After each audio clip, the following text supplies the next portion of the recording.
Hi, everybody. Thank you for joining us here at our economics webinar.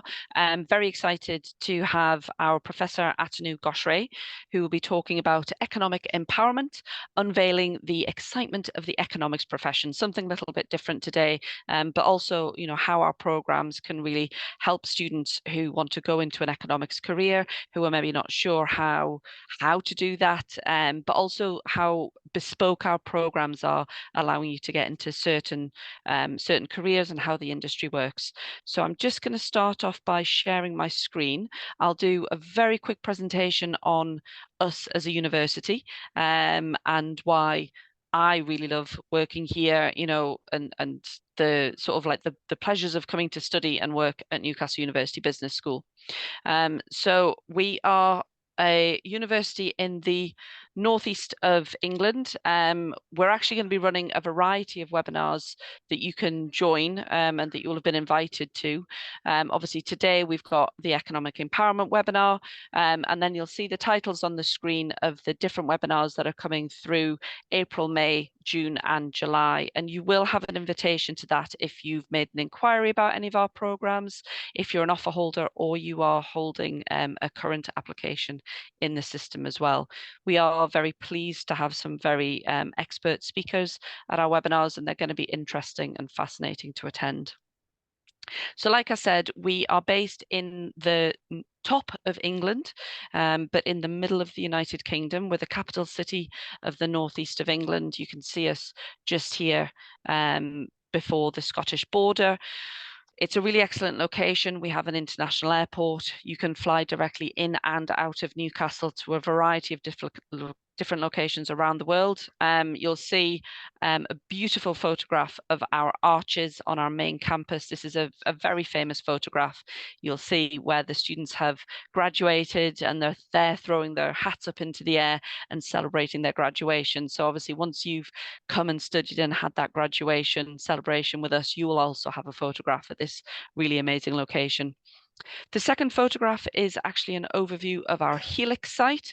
We're really proud to be a part of this as a university, but also as a business school. The facilities that it brings to the students, the networking opportunities, the industry links it gives for our students is very exciting and is quite unique to us as a university and a business school. The Helix is situated directly behind Newcastle University Business School. You'll see us just on the left-hand side there, but we've got the Frederick Douglass Centre, which is our bespoke teaching space. And then we have the Catalyst and the Urban Sciences building, where we carry out teaching for a lot of our other programs across the university. We are a top 10 city for affordability. So not only do you get an absolutely amazing city to live in, it's vibrant, it's quite compact. Actually, it's really easy to walk around. You don't really need to worry about public transportation. Do you have to find a bus? Do you need to be aware of tram times? You don't need to worry about that when you move to Newcastle, because it's super easy to walk everywhere. And having that transportation cost taken out is one of the things that goes towards us being a really affordable city.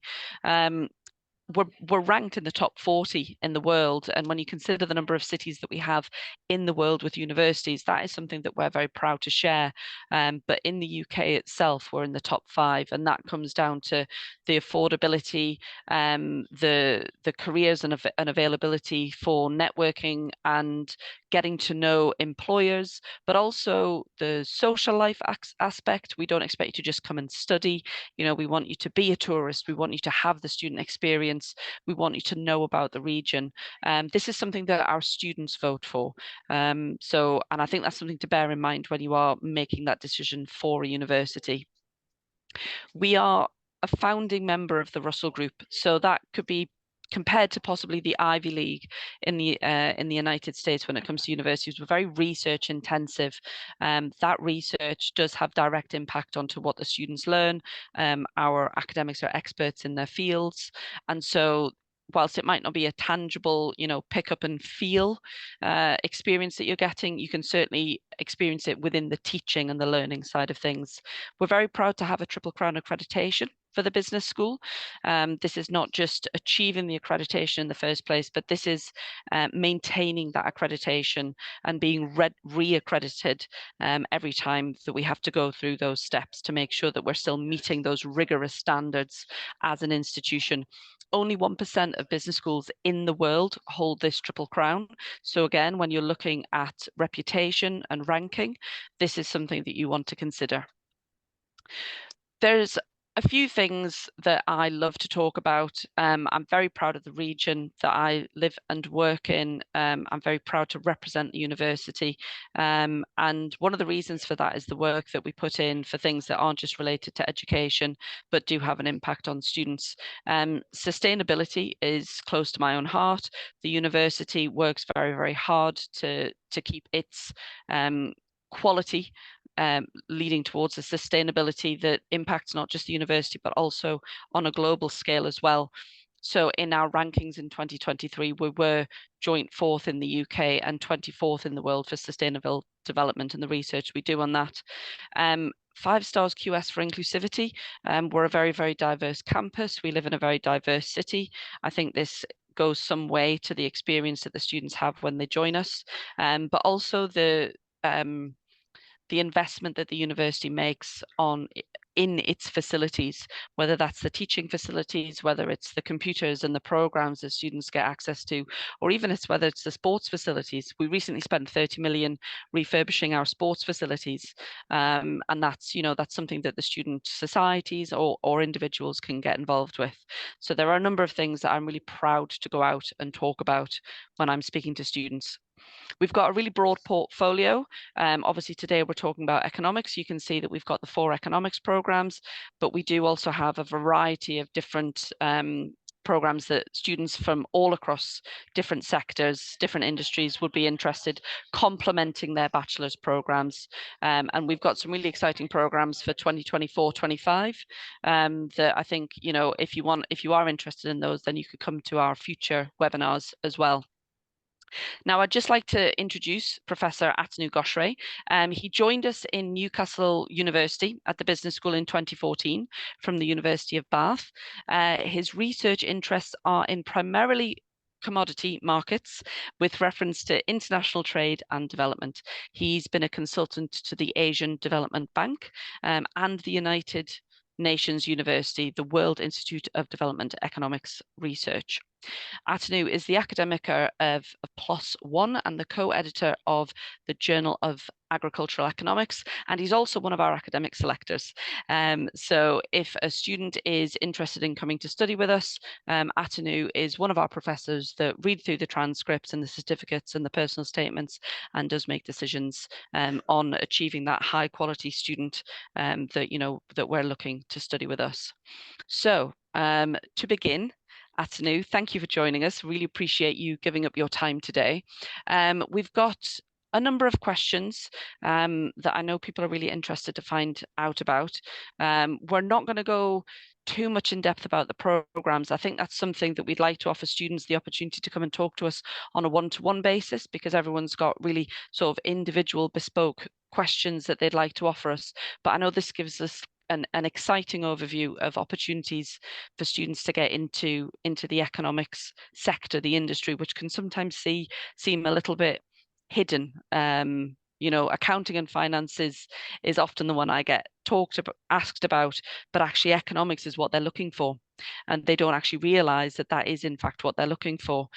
So to begin, can you share what specific skills and knowledge, in your opinion, would be most valuable for postgraduate students who would be aspiring to enter the field of economics, but achieve economic empowerment as well? Thank you, Kirsty. Thank you for inviting me, and thank you everyone for joining this discussion. So economics is a subject that draws on particular skills, and that it would be numeracy skills. So you need to have a liking for numbers and equations and mathematical symbols. And at the same time, you also have to have the literacy skills to be able to write essays, to write reports, and to explain in very simple language the complexities of mathematical modeling in simple words and sentences. So, what it is all about, it's all about this link about replacing words with symbols and sentences with equations. So, if you have that right sort of balance to be able to juggle between the literacy and the numeracy skills that are required for this studying of economics, then this would be the right sort of subject to study. Even if you don't really quite have it, you don't feel that you have it, you'll learn to develop that skill once you're on this program. So this is what we try to teach, to try and allow for that skill that you might have inside you, to be able to make that link between balancing mathematical models, complex models, and churning out sentences that make sense to the general public. And of course, for all of that, you need a logical mind. So it's a combination of literacy skills, numeracy skills, and a logical mind. Interesting. I've learned something there, so thank you for that. So we talk about explaining that to say the general public, for example. So, in what ways does economic understanding empower an individual to navigate, decisions and to contribute to the broader economic development? Yes, so economics is all about making choices because our wants are unlimited. We want a lot of things in life, but we have a constraint, and usually that's a budget, which is our income. So every time, whether we, in our daily life, everybody's making that sort of decision. And it's an important decision because when you make a decision, if you want to, say, for example, watch a football match, you probably might be foregoing the opportunity to go and watch a film or a theater. So that's a choice that you have to make because you've got those constraints in life. And whether you do that as an individual or whether it be the government trying to do that, deciding whether to raise taxes, for example, or increase government expenditure, there's always going to be a choice that they have to make. Whether it be policymakers like the Bank of England's governor, for example, deciding whether they would like to have a tight or a loose monetary policy, again, that's a choice. So it's about this subject is all about giving you that skill to understand how people make these choices and how one can harness those skills themselves, whether it be in economics or even any other profession. It could be, someone working in finance or banking, or maybe the media, or maybe the fashion industry. Everywhere you have to make that choice, and it's about trying to find out that optimal choice given the constraints that you face. So actually, students aren't limited to a sector or an industry that they might go to work in. It is a very broad, and that's what people need to understand. Absolutely. Economics gives you a lot of transferable skills. So it doesn't necessarily mean that you have to be a professional economist or an academic economist like me, or working something on a project that requires a lot of economic skills. Economics gives you that logic, that understanding to be able to navigate your way through different types of professions in different areas, because everywhere you are trying to maximize your optimal objective function, Mm. let's say, given the constraints that that particular industry, for example, faces. Okay, that's really fascinating. So, so from your own personal experience, can you share any success stories or examples of how our postgraduate students have maybe leveraged their economics education to achieve economic empowerment in these various industries or sectors? Absolutely. Now, I've probably reached that stage of my life where I can say I've spent a quarter of a century teaching economics to students. So, in this period of time, I've met so many students. I've been in touch with so many other students. One way of keeping in touch is through LinkedIn, where I can always constantly track what my students, former students, are doing, and it's absolutely amazing to see the sort of different boundaries that they push, the different areas that they transcend into, where I sometimes think that, oh, wow, that's amazing to be working in that particular field. So students mostly have gone into different professions like investment banking, for example, or as I said, sometimes areas where I never thought they would go into, like the fashion industry or media.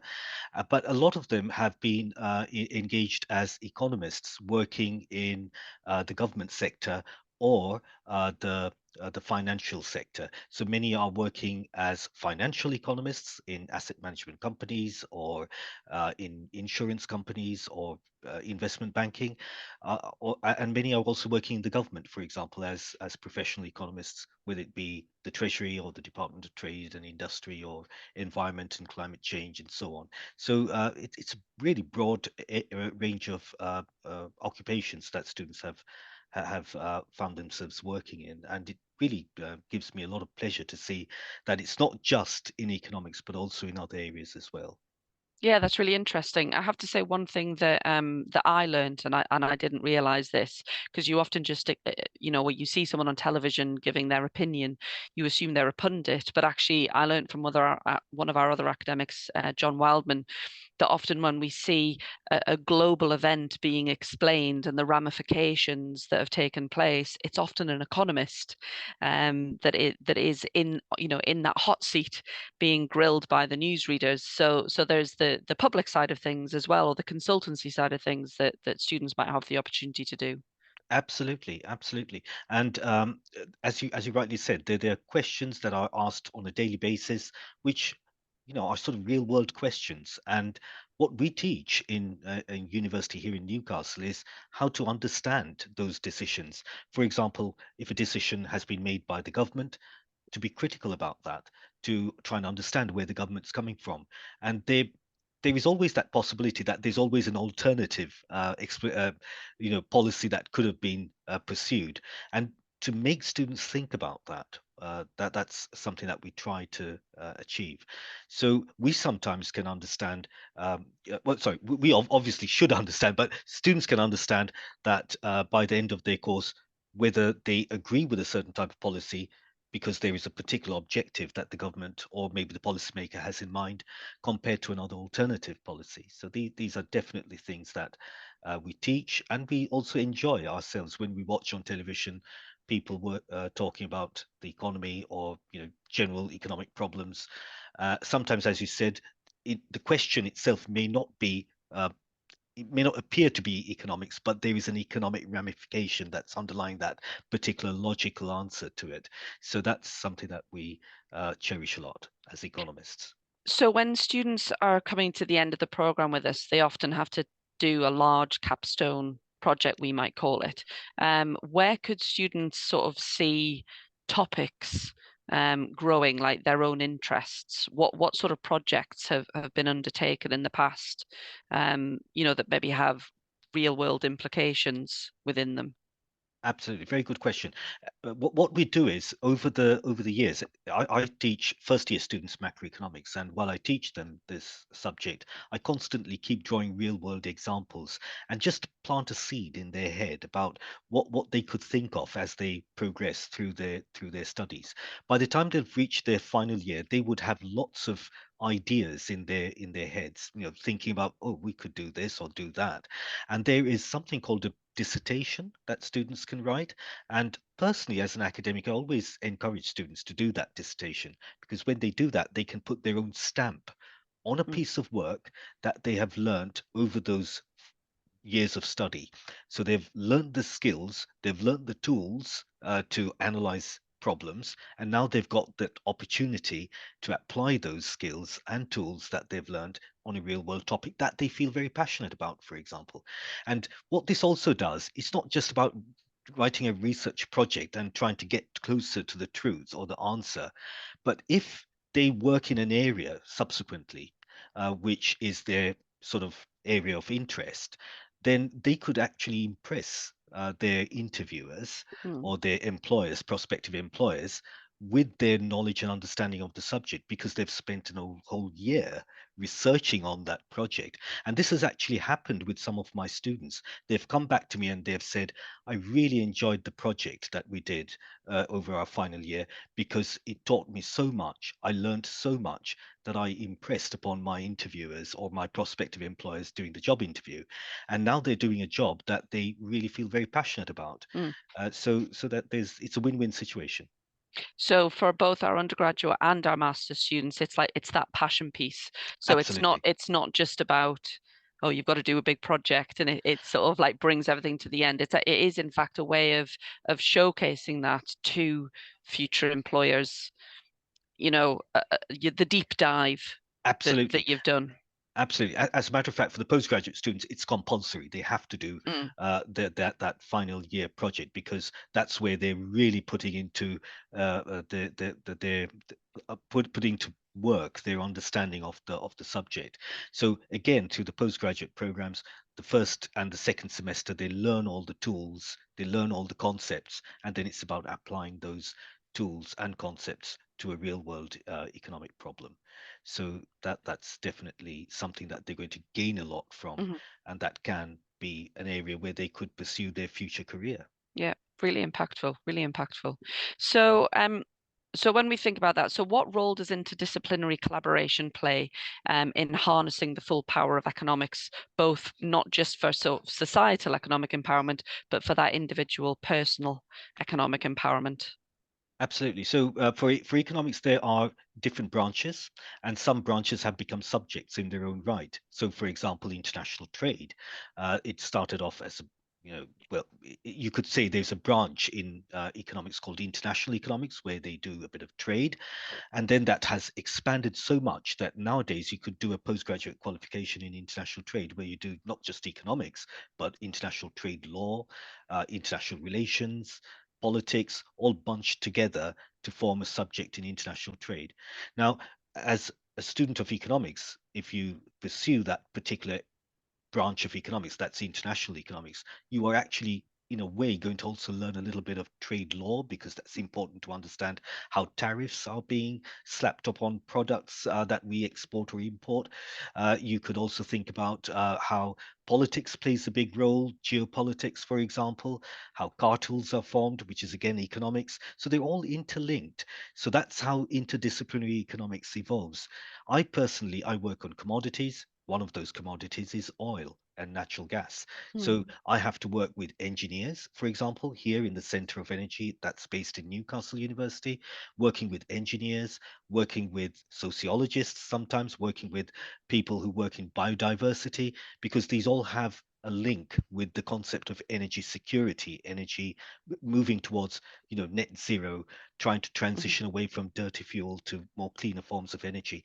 So that requires, again, interdisciplinary research, and I find myself working with people from these branches of science and arts. So do the students get the opportunity to perhaps like network and link with those people so that they can see, potential post graduation, how they could get involved with those sorts of things? Absolutely. We constantly encourage students to take part in seminars. So we have seminars series where people come in to talk about different areas of economics. And sometimes our speakers, the way research is, it has to be interdisciplinary in a certain way. So we have had in the past year, I can think about people who have worked in the economics of education. So they are not just working on economics per se, but they're drawing in different aspects of education or education psychology or sociology into their subject. People have worked on health economics, so that again has close connections with the medical school. Mm. People work on, financial economics, again, that's got links with finance and accounting. So you have all these speakers who are speaking about their subject, about new research, and they are also drawing on different disciplines as well, or they are promoting interdisciplinary research. So students are most welcome to those seminars. As a matter of fact, we strongly Mm. encourage them to take part in those, because that helps them to think about their final semester project or dissertation that they have to write. And also, there are different seminars that are held in the university campuses. So when we get to hear about them, students interested to listen to those seminars are most welcome to take part. No, that's great actually, because I mean the way I consider that is it's not just learning about the academic side of things, but you're growing your network, which I think in any career is really important. Being able to sort of pick the brains of someone that you might not have come into contact with if you'd stayed quite sort of tunnel vision on what you might have been studying. That's great. So when I've, looking through the three different programs that we've got a very sort of like pure economics program. We've got economics and data science, and then we've got experimental economics.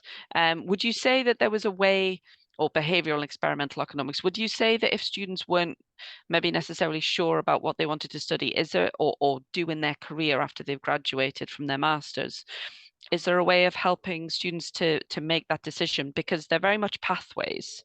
So students sort of, it's a very personalized program. They can choose, and make it bespoke to themselves. How can we help them decide what it is that they want to do? Because the modules are, even as a non-economist myself, when I read through the content, it all does seem very exciting. You want to do them all. Absolutely. Thanks for the question. The economics modules, the ones that you've just mentioned, that is the straight economics, behavioral and experimental economics, and economics and data science. The first semester, all the modules are common Mm, across all for all students. So they have to do those modules. That's what prepares them for whatever pathway they want to choose. So if students are still interested to learn more about economics in depth, and it's more towards preparing them for a PhD in economics, then they could continue with those advanced topics in economics, mm, micro and macroeconomics, as we call them, and they can graduate with a master's degree in economics. Now, those students who think that, well, I think I've learned quite a bit of economics already, and I would like to specialize in something that could lead me to a particular career path, then economics and data science could be one option. And that's for those who feel more inclined towards programming, uh, working with large data sets, quantitative skills, and that will be the most suitable pathway for them. And we have particularly chosen this program because this seems to be something that students are really, really keen mhm, about. And it seems to be the area where future employment could be. A lot of prospects can lie in this particular field of employment. We all know how AI mm, and data management is becoming so big, and as the world of computation and the digital age gets more and more dense, I think this would be a really interesting program to follow. So for those who feel that I don't think halfway through the program, if they feel I'm not quite cut out for doing a PhD, I'd like to do something a bit more specialized, then this is one option. Another option is something which is less quantitative compared to data science, or less, I wouldn't say quantitative, less computationally mm, intensive, and that would be behavioral and experimental economics. And this is, again, another area which is becoming so important. It's about understanding the human mind. We all talk about the issues that are now facing us, the problems that are facing us, the how people form their expectations, how they make decisions, understanding that psychology, understanding the sociological side of things at times, that becomes so important. And this is where another pathway is available, and that's behavioral and experimental economics.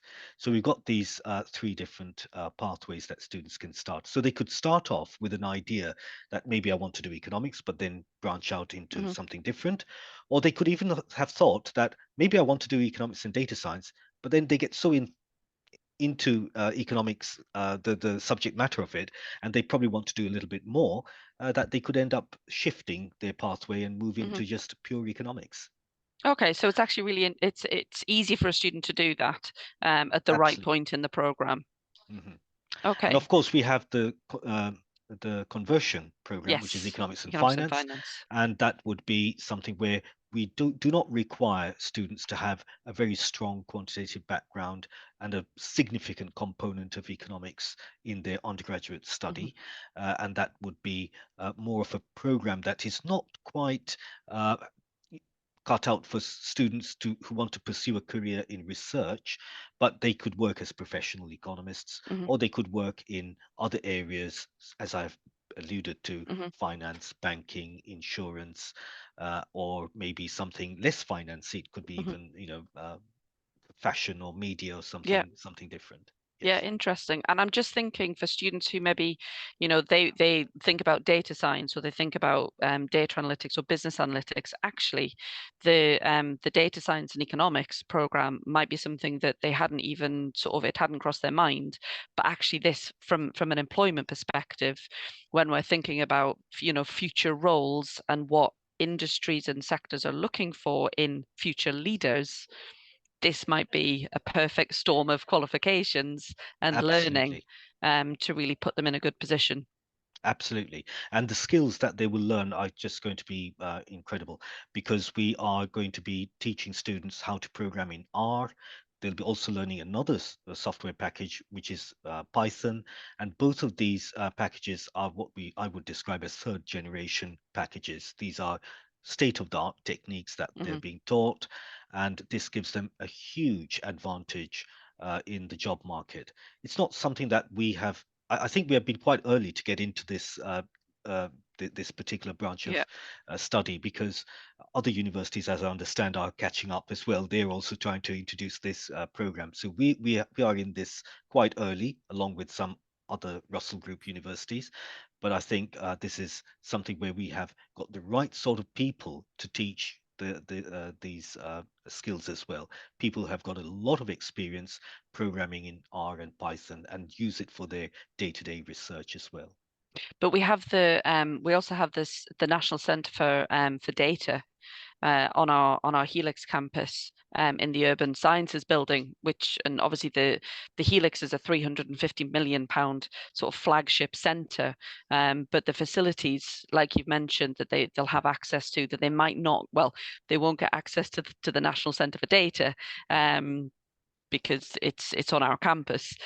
So actually thinking about that from a facilities perspective and the links that they'll be able to make with the caliber of person working there as well, I think is something quite unique to us Ab- as a school and a university. that's true, and we also have the trading floor The in our Bloomberg. in the Bloomberg. We've also got a wide range of software packages that students can learn how to program in. But more importantly, as I've been alluding to, those state-of-the-art software packages that they'll be taught, the skills that will be taught in terms of how to deal with data Mhm, science in particular. I mean, that's something that's, I think, so important now in this day and age, especially the way we are sort of moving towards more of management of data. mhm, So this combines very well with economics because a lot of research that's taking place is based on the huge data that's available mhm. nowadays through different mediums. Being able to analyze that data and also put that spin of economics onto it is something that students will definitely uh, benefit a lot. And once they graduate, they'll have the skills that I feel employers will very much be seeking. That's great. That's really great. I have one final question. So as postgraduate students, on graduation, what strategies and opportunities should they pursue to really maximize their potential for economic empowerment within the field of economics, both during their studies, but also transitioning into their careers? What we teach students is to keep an to open up their minds and to look out for look at the world around them. That's very important to uh, you know be in touch with what's happening around in the world, finding out what sort of policy has affected us, how decisions are being made, how to interpret those decisions, keeping that logical mind. That's very much important to be able to understand how things work. And once you gain the skills of being an economist, along with these other skills that you will learn anyway, which are, the data management, for example, the analysis of data, the mathematical mind that they will develop where they understand how to build models and how to play around with those models. That's something that would help them understand how the world works.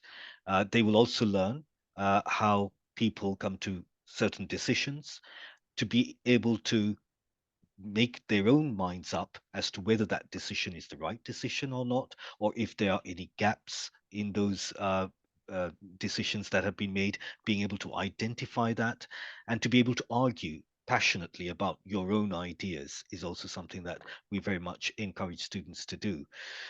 So, as I think one professor of Oxford once said in his class, which was on moral philosophy, that ladies and gentlemen, the reason why you're here in university is that you develop that ability to understand whether a person is speaking rot or not, and that is the whole purpose of university education. So I think that's what we also try to infuse in our students, that ability to be able to make up your own minds, to think for yourselves, that independent and critical thinking, and be able to, you know, challenge those decisions that sometimes policymakers make, or maybe even support those decisions, but have that logical mind. That's something that we will like our students to learn, and we try and facilitate that learning. Absolutely. That's been absolutely fascinating. Thank you so much, Atanu. I know that this Thank will you. have it will have empowered people actually to help them make a decision, but also to understand that possibly economics is a viable option for them. Obviously, they need to consider, is a conversion program more appropriate for their qualifications, or could they come on a direct entry into three of our more bespoke programs? But I think this information has certainly been sort of opening up for me, which I really appreciate. And I think as well as this, obviously not just understanding the programs that we teach and the benefits to the content of our programs, there's also the why Newcastle University Business School. When students are making a decision as to where to study, they will apply to more than one university, certainly for their masters. So there is the why choose us, and obviously I am going to come to the students in a second to ask, why did they choose us. But as a professor, moving from India to Bath and then choosing to come to Newcastle and staying as an academic, what is it that you are passionate about? Why do you love being a member of our business school community? Well, Newcastle University is a Russell Group university, as you said, and everybody, I think, wants to be a part of a Russell Group university because of the prestige that it has, because of uh, the huge amount of resources that it pours into to promote that research mindset, to attract students, to engage them in mind-bending thinking and research. I think these are the main reasons why at least someone like me would like to be in Newcastle University. So I was in Bath prior to that, and came to Newcastle simply because of the reputation of Newcastle University as being a member of the Russell Group, and also the colleagues. I mean, they're fantastic colleagues. They are doing incredibly good research. So as an academic, I like to be in that group where we can share ideas. We are a friendly bunch. We sit together, we have our lunch, and we discuss ideas, debate about things, and that sharpens our understanding, our reasoning. And that's absolutely something that I very much cherish. Of course, we also get good students, and it's a pleasure, an absolute joy to teach students who come with that eagerness and willingness to learn. So these are some of the reasons why I wanted to be here in Newcastle University. Oh, great. Now you touch on research there, and we talk about research intensive and Russell Group, and obviously your lunchtime discussions. And I mentioned earlier at the beginning, sometimes because it's not a tangible thing that you can touch, this experience as a student for the research that we get.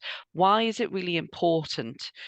The research that our academics do for the impact that it has on our students. How will they know why it's a really valuable opportunity to come and study with us because of our research intensive reputation? Well, I'm sure the students would like to be taught by people who are seen to be people who are leaders in their particular fields. So, for example, when I came to study in the United Kingdom, one of the main reasons was the reputation that universities had and the people who were teaching there. So, when I did my MSc at Birkbeck College, I was absolutely overjoyed to be taught by someone called Ron Smith, who's the absolute leader in that particular area of econometrics, which is where I have done my research in. And the same thing when I did my PhD in Nottingham University, I was absolutely delighted to be supervised by people like Paul Newbold, who again is a leading figure, or was rather, unfortunately, was a leading figure in econometrics.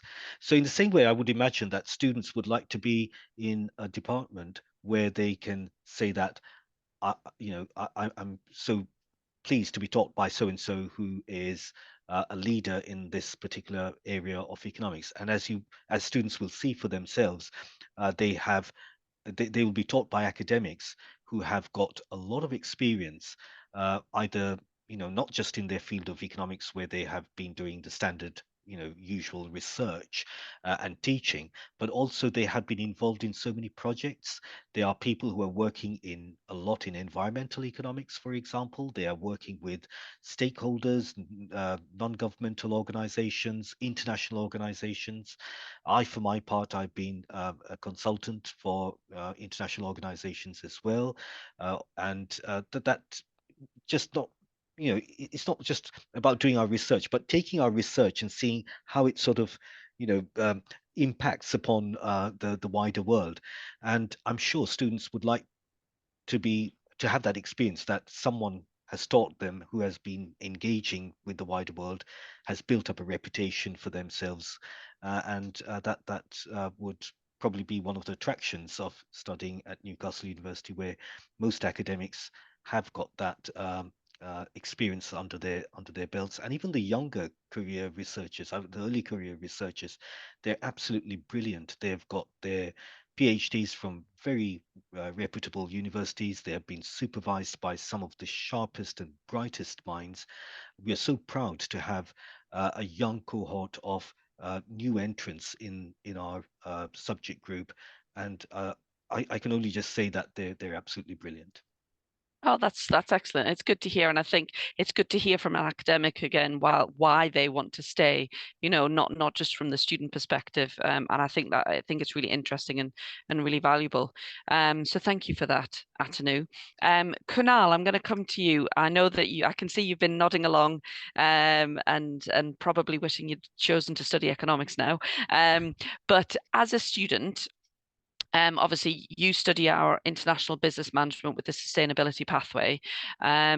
But just briefly, what was it that attracted you to coming to study at Newcastle University Business School? Was it the school? Was it the region? Was it the city? Tell us a little bit. First of all, thank you for this opportunity to share my experience with the prospective students. Uh, Being in sustainable like associate when I was back in India, I had an experience in this field. So I was looking for some of the universities been actively participating in the sustainability research. And as all students do, first of all, I had this ranking on QS being finding Newcastle University is 110th in the ranking, solidifying its reputations as an excellent choice for the higher education. Again, as Newcastle stands out not only for its academic excellence, but also as an vibrant and cosmopolitan city, uh, as it has earned its place as in world's top 40 QS best student cities, as you mentioned, offering an exciting and affordable environment for the students. Uh, there were a lot of aspects which I and my entire group, which applied for the MSc IBM, and I particularly for foreign sustainability pathway, we had a lot of things on our list. So one of the thing was the city boasts in multicultural art scenes, a lively mix of music venues, historical things, bars and clubs, all conveniently within the walking distance of the Safe City Center campus. So that was one of the thing. Uh, in addition to its cultural richness, Newcastle provides an opportunity to explore green spaces, which is one of my favorite, delve into its rich history, and enjoy the top class sports that Newcastle University offers within the prestigious Newcastle United Football Club, calling the city home. And one of the compelling reason I chose Newcastle University is its commitment to sustainability. The university ranks in the top 25 globally for sustainable development in the Times Higher Education Impact rankings 2023. So, through meaningful research, Newcastle University is actively working to build a better world within social and environmental justice at the forefront of their endeavors. And when I came here, I had an interaction with a lot of professors who were having a specialization in this particular, and that what helped me to earn a designation in the month of January as an international sustainability scholar. So I really want to thank Newcastle University to, just they gave me this opportunity to interact with all these professors. Also, I have a very good opportunity to do postgraduate research, and I feel Yes. really fortunate and to do my PhD at Newcastle University. So that's the reason I chose Newcastle. Yeah. That's really, really excellent. And yes, absolutely congratulations on all your achievements. I know that you've worked really hard for that, Kunal. And we are also very proud that from your research you chose us to study. So I think that definitely does go both ways. Now, Rabiat, slightly differently, you're actually studying your MBA with us. So you're working with quite a small cohort of students. Obviously, this is a post-experience program that you're studying. So you've already been out in the workplace. You've built up a level of management. When you were coming to choose which university to study your MBA at, what was it that attracted you to Newcastle? Okay, for me, I was say the accreditation. Okay, so I actually looked at the business schools here in the UK. Okay, so I looked at the Russell School Business School. So I looked at Nottingham has about 2 years. I looked at Newcastle. Then I actually went back and I spoke with a number of former students from Newcastle, and okay, so they gave me an idea of what the course was like, what I was supposed to expect, and they also look at the employability rates because, Mm.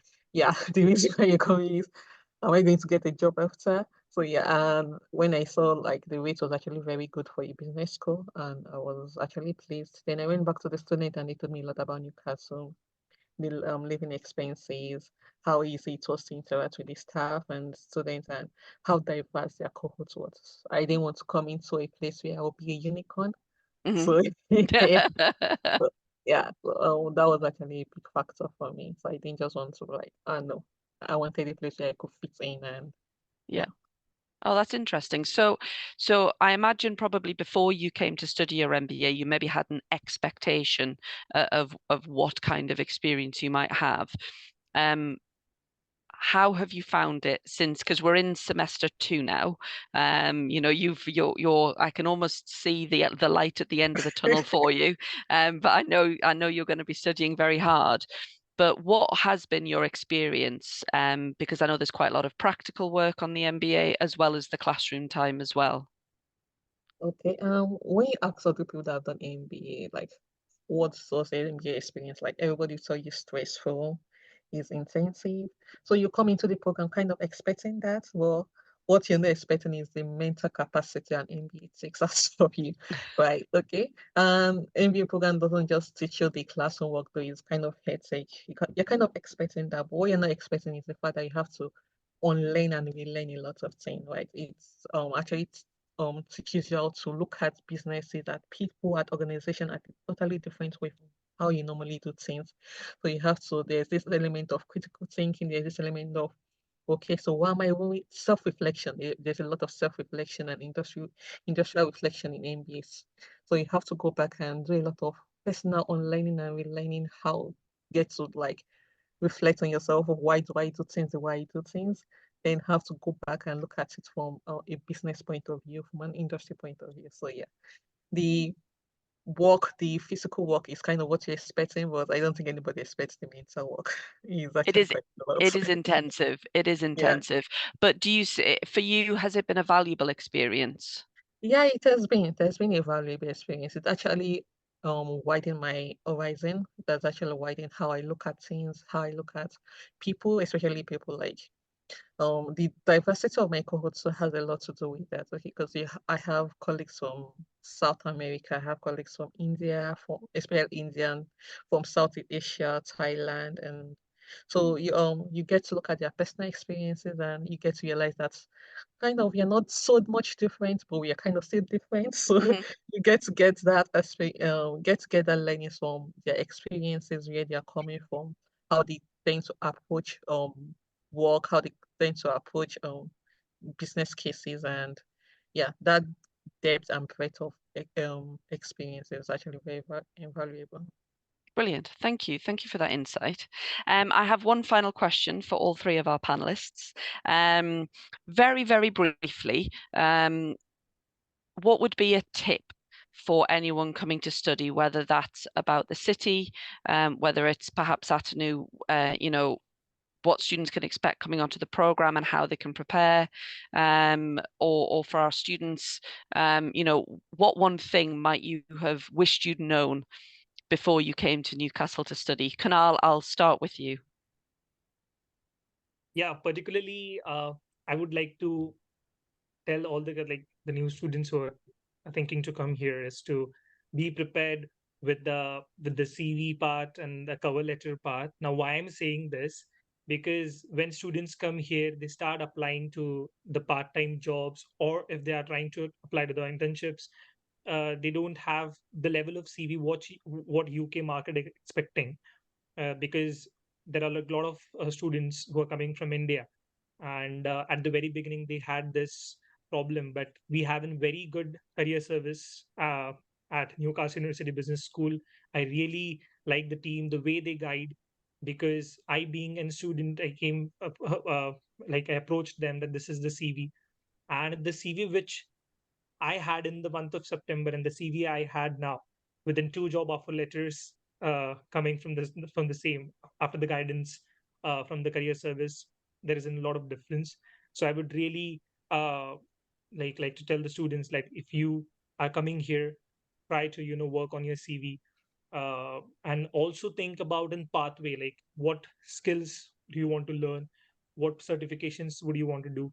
And as soon as you come here, the career service department would give you the opportunity to have an one-on-one appointment with them, and you can discuss with them like what should be my action plan. That's what I did in the month of October, and that's what I want to give. So make the careers team your friend. Yeah. Yes. Brilliant. Rabiat, what about you? Okay, for me, I would say start early, right? So you're coming for a program that is actually very intensive.